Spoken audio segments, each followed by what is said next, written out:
Welcome everyone, this will be my breakdown of episode 4 of the Netflix show The Sandman, where we'll cover all the Easter eggs, references, and the differences between the comics and the show. If you're brand new to the channel, I'll be doing more of these, so make sure to subscribe, and of course, heads up for the spoilers if you haven't seen episode 4 yet. We'll start at the beginning and work our way through, shot by shot.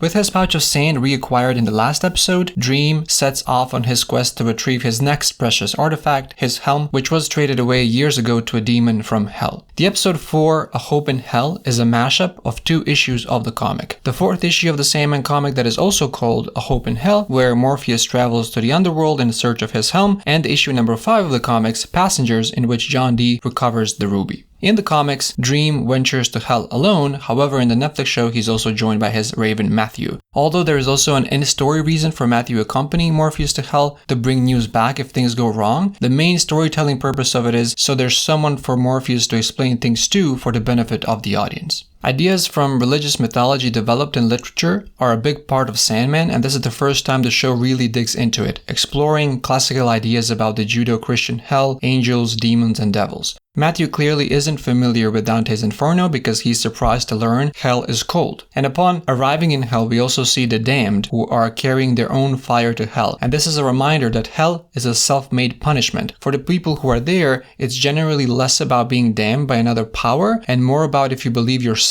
that you should be there. It doesn't exist if you don't believe in it, with a few exceptions obviously. When Neil Gaiman wrote Hell and Sandman, he played Lou Reed's Metal Machine music album for 4 days, so if you were curious, that's what the soundtrack to Hell is for the creator of Sandman.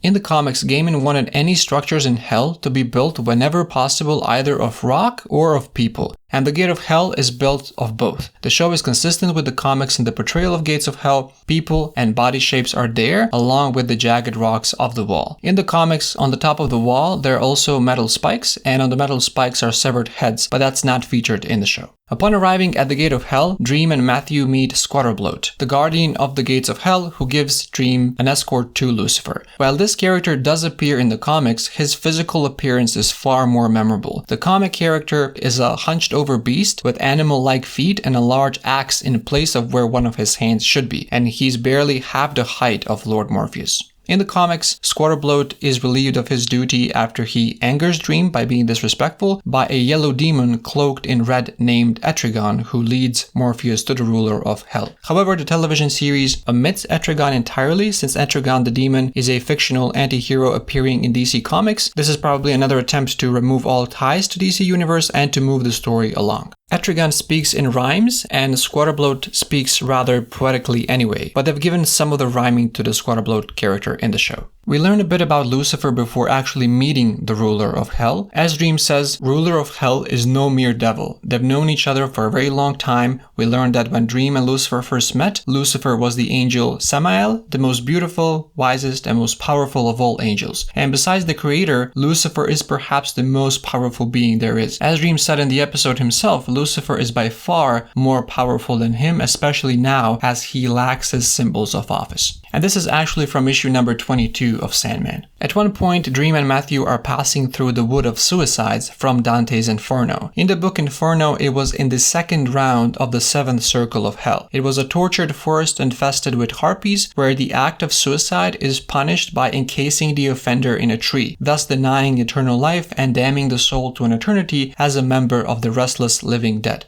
And they can only express themselves or speak when they're being destroyed. The Wood of Suicide is also featured in the comic, and you'll notice that in the comic, Morpheus snaps a twig off a passing tree, and only then does the tortured soul begin to relate his story. And similarly, the narrator of Dante's Inferno travels through the woods, and the tortured soul does not begin to speak until the traveler breaks off a branch. After losing sight of the demon shortly, Squatterbloat brings Dream and his raven down a mysterious path. At one point, when Dream and Matthew are making their way past the cells of souls condemned to hell for eternity, Dream meets a familiar face. Her name is Nada, and her story stretches back many years and is not actually covered at all in season 1. She begs Dream, or as she calls him Kaikul, for forgiveness and to set her free. She's only in hell because Morpheus put her there. Nada wants to be forgiven by the Dream Lord who she loves, and although Dream loves her back after 10,000 years, he does not forgive her, and he turns away and keeps walking. She tells him that she will never give up hope of being released, foreshadowing the end of Morpheus's confrontation with Lucifer.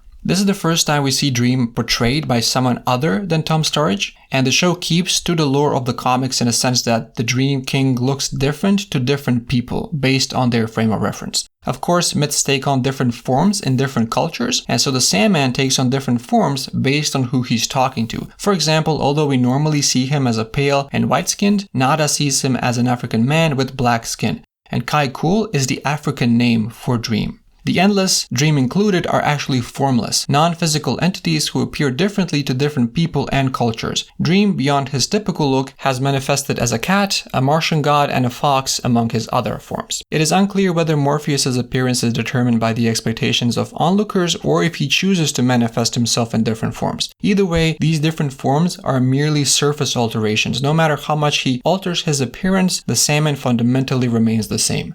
Nada's origin is covered in Tales in the Sand, which is issue number 9 of the comics, and it's a story inspired by African myth. In Africa, a boy undergoes a ceremony meant to make him a man, and his grandfather takes him out into the desert, and the boy is tasked with finding a certain object, and once he has found it, he will be told a story which is only ever told once and during this ceremony. The boy discovers a piece of desert glass, which the grandfather reveals is part of a glass city that was once the home of their people, and that city had been ruled by a woman named Nada, who had never found love. And one day, a stranger came, and Nada knew that he was the one she should love, but he was gone the next day. And Nada consulted with the Bird King, and he had all of his birds report on whether they had seen the man. All but a small weaver bird said no, but the weaver bird had seen him disappear before its eyes, and the Bird King realizes what this man is and advised Nada to seek love elsewhere. Nada returned home, but that weaver bird followed and told her of a certain tree whose berries were known to bring those who consumed them to the sides of their loved ones. The bird brought Nada such a berry, and when she consumed it, she awoke in the dreaming. She found her way to a castle where she asked the ruler about the man she was seeking. He removed his helm and revealed that he, Dream, was the man she loved, and he loved her too. He tells her that she may join him in the dream realm if she wishes, but she refuses, telling him that no good can come from love between one of the Endless and a mortal, and then she leaves him. Shocked, Dream follows her and convinces her to be with him, and they make love on a hill overlooking her city. When the sun rose, it saw what they had done, and knowing it was wrong, a blazing fireball fell from the sun and burnt up the entire city of glass. Nada watched in horror, knowing that the death of her people and the fall of her city was the result of their foolishness. After seeing this, Nada throws herself off of a cliff before Dream can stop her. Dream meets her in Death's realm and tries to convince her to come back to join him as his queen to live in the dreaming. She refused, knowing that more pain would come as a result of their union, and after he asks her twice and she refuses, he tells her that if she says no again, he will send her to hell. And she said no and was condemned to hell for eternity. In the comic, Nada was added as part of series to portray Dream as particularly cruel, alien, and random with his judgments, and that starts with his revenge for being imprisoned. Everything that happened with Nada doesn't excuse Sandman's behavior. There's nothing in his job description that requires him to be prideful or to act without compassion. And this callousness continues across the series and forms part of the character flaw that drives the story to its conclusion. And Nada plays a crucial part in that story. And after this appearance in the comics that we just covered, Nada will also be important in a major storyline. Hopefully, Tales in the Sand, the story we just covered briefly, will be included in the second season. Finally, Dream and Matthew arrive at Lucifer's palace. Dream and Matthew continued up the long path to the palace where blood came oozing out of the door as it's opened. Once inside, they were greeted by Lucifer and Mazikeen of Lillim. Lucifer Morningstar is the ruler of Hell. Neil Gaiman requested that Lucifer Morningstar's appearance in the comics be modeled after the English musician and actor David Bowie. As a fallen angel, Lucifer has neither a true gender nor sexuality. Lucifer exudes sophistication and particularly in earlier issues of Sandman looks androgynous. Lucifer's wings are black. His angelic white wings traditionally were torn off as part of his punishment or were burned off in the descent to hell. His new black wings, however, look like bat wings and may be replacements that Lucifer caused to grow. The fall of Lucifer is referenced in Isaiah 14 and Ezekiel 28, and the name Lucifer is also Latin for lightbringer. Biblically, the figure of Lucifer is not the same as Satan. Although the Western world equates the two, they're actually separate figures. The reason for that is that early Christians presented Satan Satan as a rebellious angel, the fallen morning star. But in that case, Lucifer or morning star was not a proper name, but a title. And during the medieval period, there was an attempt to rule this out as the evil was viewed more as an abstraction, but either way, Lucifer is a title. There's no figure in the Bible named Lucifer, but biblical interpretation aside, Lucifer has become a popular synonym for Satan, made famous in works like Milton's Paradise Lost and Dante's Inferno.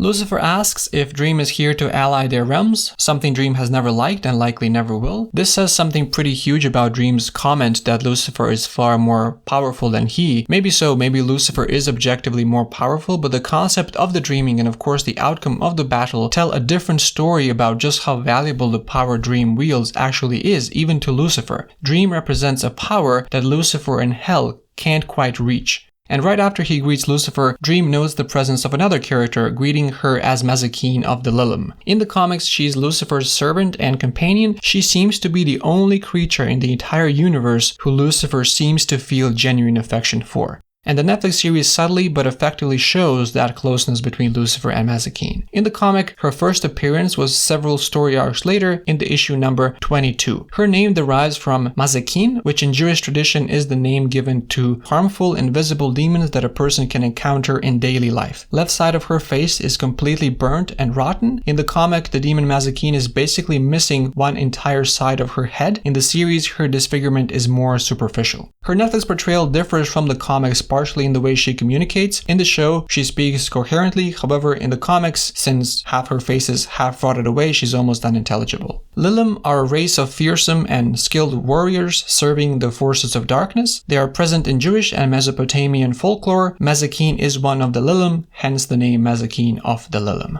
However, who appears in the comics and who we don't get to meet in the show are Beelzebub and Azazel, the two co-monarchs of Hell who rule alongside Lucifer in the comics. Basically, there are three lords of Hell in the comics, and this way of ruling Hell was established after a civil war in Hell destabilized the realm. Azazel actually appears in the last episode of the season. He visits Lucifer with a message from the lords of Hell. They wish to invade the dreaming Lord Morpheus' realm. Azazel is an early Semitic god, a fallen angel mentioned in Leviticus chapter 16. Azazel appears in the season finale is closer to that of issue 27 than issue 4, which is being adapted here. There's a spin-off comic called Lucifer, and it features many of the same characters, among these Lucifer and Mazikeen. Future issues of the Sandman comics see Lucifer leaving Dream to deal with the disaster they leave behind, and that's a plotline that Gwendolyn Christie's version of Lucifer seems to be alluding to at the end of the show's first season. Some of Lucifer's adventures were adapted into the TV show Lucifer. Technically, therefore, the Mazikeen of the Sandman and the Mazikeen of Lucifer are both based on the same character, though the two shows are not themselves connected to one another. Similarly, both Gwendolyn Christie's and Tom Ellis's interpretation of Lucifer are also technically adaptations of the same comic book character.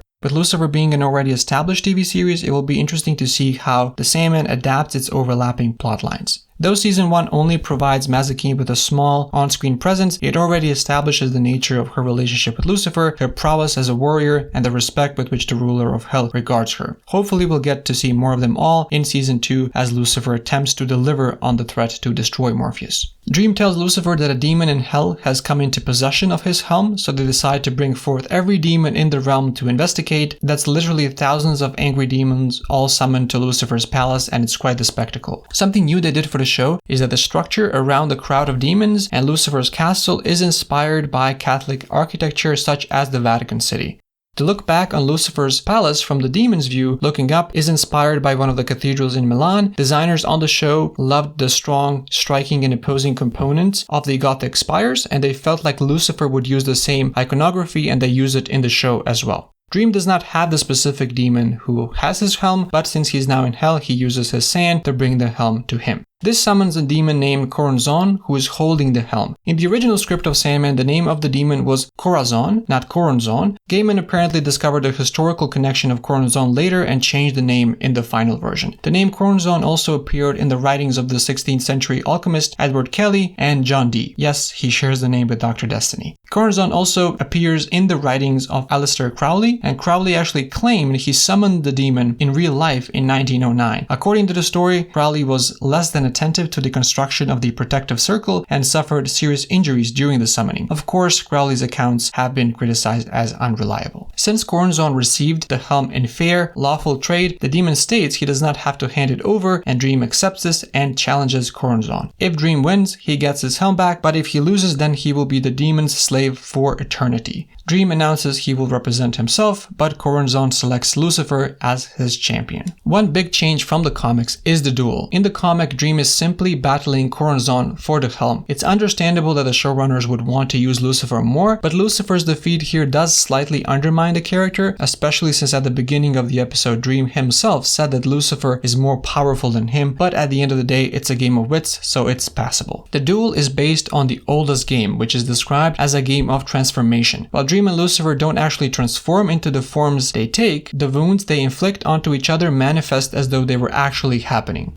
Riddle games have a long tradition in literature, especially Scandinavian folklore, which Gaiman loves. For example, Odin wins a riddle game by asking questions to which only he knows the answer. Nether features prominently in the first act of Richard Wagner's Siegfried and in J.R.R. Tolkien's The Hobbit. There are rules to the oldest game. Presumably your next move must be in some way connected to your opponent's last move. You can't just jump straight to the end game and say you're anti-life. It doesn't work like that. And since Lucifer is championing the challenge side of the duel, Lucifer gets to make the first move. And these scenes are the heart of the episode. Lucifer begins as a dire wolf, but Dream is a mountain hunter and injures the Morningstar. The two keep one-upping each other until Dream becomes a universe filled with life and Lucifer becomes anti-life and fatally wounds Lord Morpheus. And while Lucifer is proud of her accomplishment, Matthew flies down to his master and motivates him to keep fighting. And to combat anti-life, Dream becomes hope, and with this, Lucifer admits defeat. Most of these examples are from the comics word for word. There are, however, a couple of differences. Lucifer being a horsefly, horse-stinging, hunter-throwing is skipped, and Dream's counter to that would be being a spider, fly-consuming, eight-legged. That's also skipped. In the show, as a counter to the serpent, Dream is a bird of prey devouring the snake, whereas in the comics, he's an ox, snake-crushing, heavy-footed. All the other examples are the same.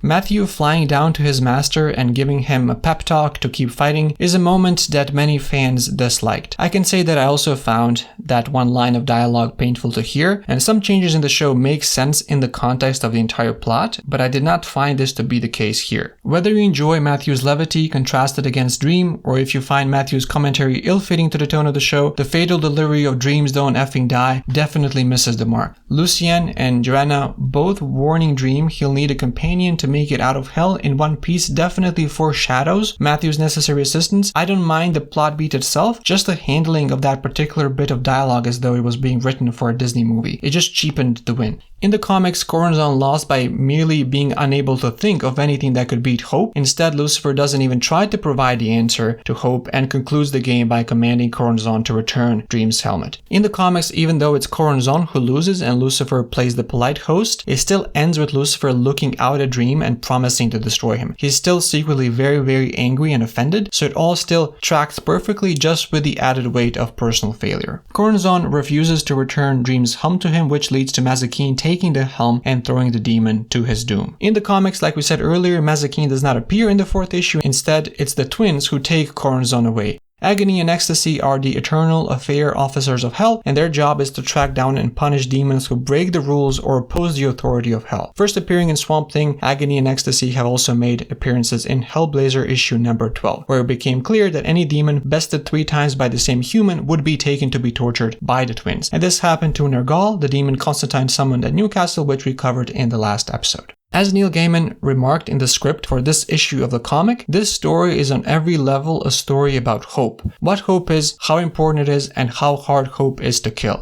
Lucifer is very proud, and Morpheus humiliated Lucifer in front of all the demons in hell. The fact that he managed to do it in his weakened state made it all the worse. It's also clear that the tortured in hell dreaming of heaven was referring to Lucifer too. Arguably, hell itself only exists because Dream does. As a metaphysical place, hell could exist regardless of Dream, but to function as intended, its occupants need to have the imagination to want to be somewhere else. Lucifer too dreams of escaping hell, and Lucifer's power in hell isn't absolute. Lucifer is always facing challenges to his authority in hell from powerful demons, and the last thing he needs is Morpheus reminding them that Lucifer's power has limits. And as portrayed in the comic series Lucifer basically never changed after their fall from heaven. Even hundreds of thousands of years later, Lucifer is still pride personified. and Morpheus targeted that pride with his comment about dreaming of heaven. So if you're wondering why Lucifer has it out for Dream and why they want to go an all-out war, it's that simple. It's pride through and through. Lucifer is petty and vindictive.